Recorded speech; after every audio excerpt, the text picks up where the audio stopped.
bring out another aspect to this about the Lone Ranger. All right. So this is off of history.com. All right. Of course, you can, copy or not copy and paste, but you can type this in history.com. All right. And it says, was the real Lone Ranger a black man? The amazing true story of Bass Reeves, the formerly enslaved man who protected the Wild West. And as you've seen in the video, and this is something that's been well known and well documented, that the real cowboys of the Wild West during the 1800s, post the Revolutionary War in America being established, was really so-called black men, right?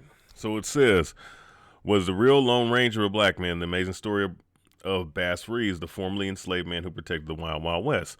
On a river bank in Texas, a master of disguise waited patiently with his accomplice, hoping that his target, an infamous horse thief, would show himself on the trail. After 4 days, the hunch paid off. When the bandit unwittingly walked toward the man who haunted the outlaws of the Old West, springing from the bushes, the cowboy confronted his mark with a warrant. As the desperado reached for his weapon in a last-ditch effort, the lawman shot him down before the gun could leave his side. Though the quick-draw tale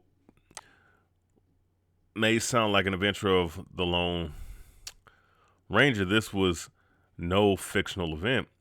In fact, it was one of many feats of Bass Reeves, a legendary lawman of the Wild West, a man whose true adventures rivaled those of the outlaw wrangling masked character.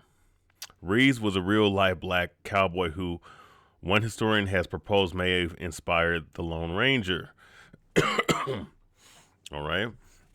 In 1838, nearly a century before the Lone Ranger was introduced to the public, Bass Reeves was born into slavery in the Arkansas household of William S. Reeves, who relocated to Paris, Texas in 1846. It was in Texas during the Civil War that William made Bass accompany his son, George Reeves, to fight for the Confederacy.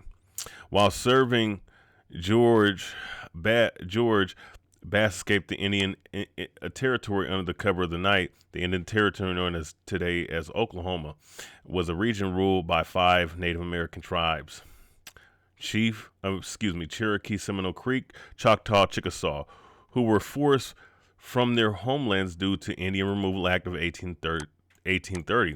While the community was governed through a system of tribal courts, the court's jurisdiction only extended to members of the 5 major tribes. That meant that anyone who wasn't a part of those tribes, from escaped slaves to petty criminals, could only be pursued on a federal law within its boundaries. It was against the backdrop of lawless Old West that Bass would earn his formidable reputation.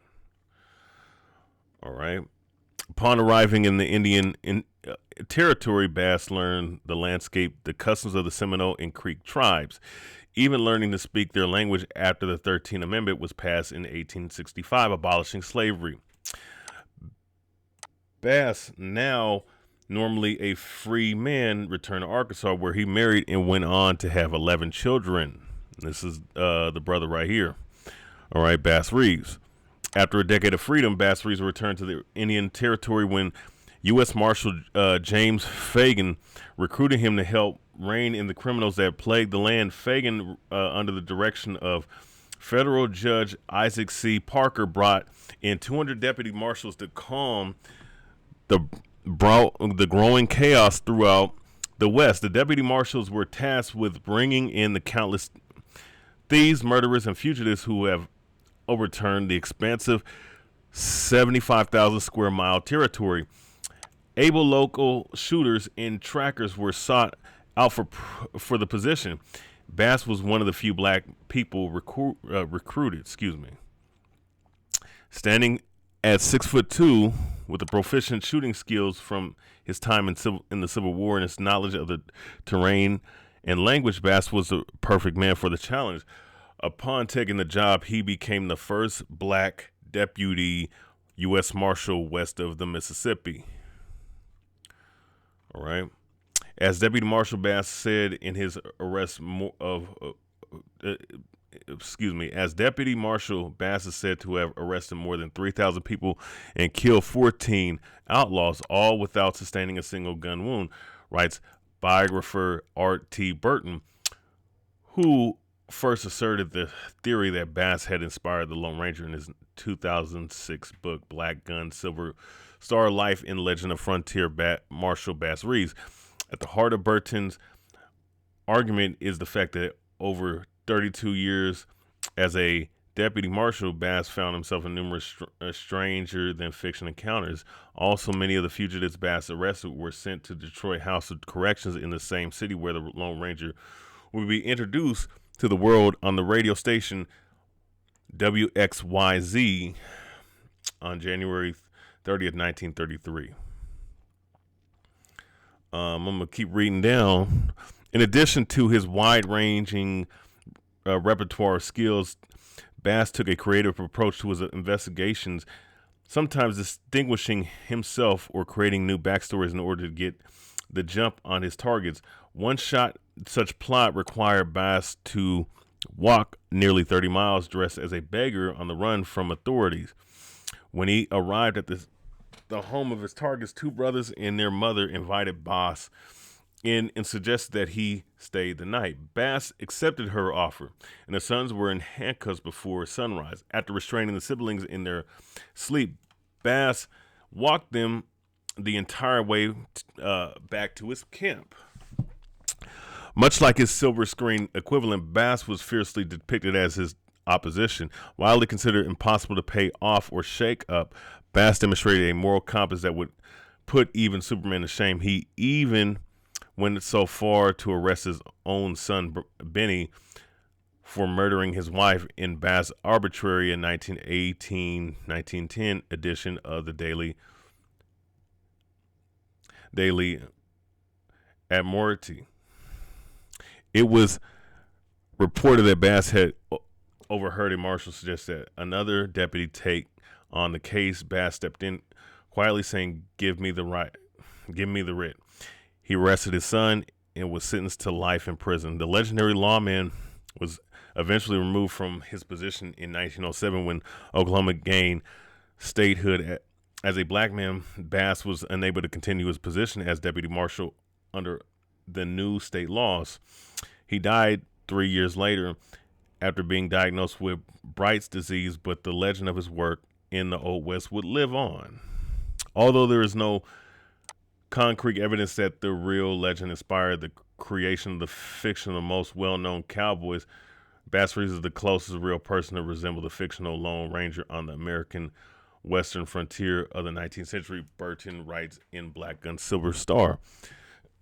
Which I'm going to just say this, he is the inspiration, all right? And of course, you know, in some of the things I've read before is that he said the Native American was his brother, the Indian was his brother. You know, which further shows, you know, of course, the Native Americans, black and the black man, you know, instinctively, spiritually know that they're kindred spirits. They're of the same stock, you know, and of course, that's just, you know, it is what it is. However, Bass accomplished things that dwarfed the triumphs of his fictional counterpart in his journey from enslaved man to one of the staunchest defenders of the very government that had failed to protect his freedom in the first place. While the truth about Lone Ranger may remain a mystery, the theory of Bass Reeves remains an inspiration for real life heroes to this day.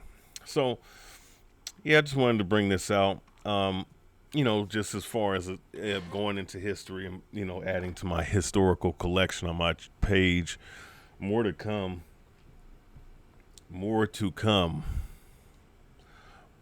All right. So, yeah, Bass Reeves, the Lone Ranger, and you know, the original Cowboys were so-called black men. You know, and I wanted to do this project going back years. So, hey, or at least post something of information. So be on the lookout for more historical things in general to be put out there. So with that said, you know, hey, shalom to y'all. Much love.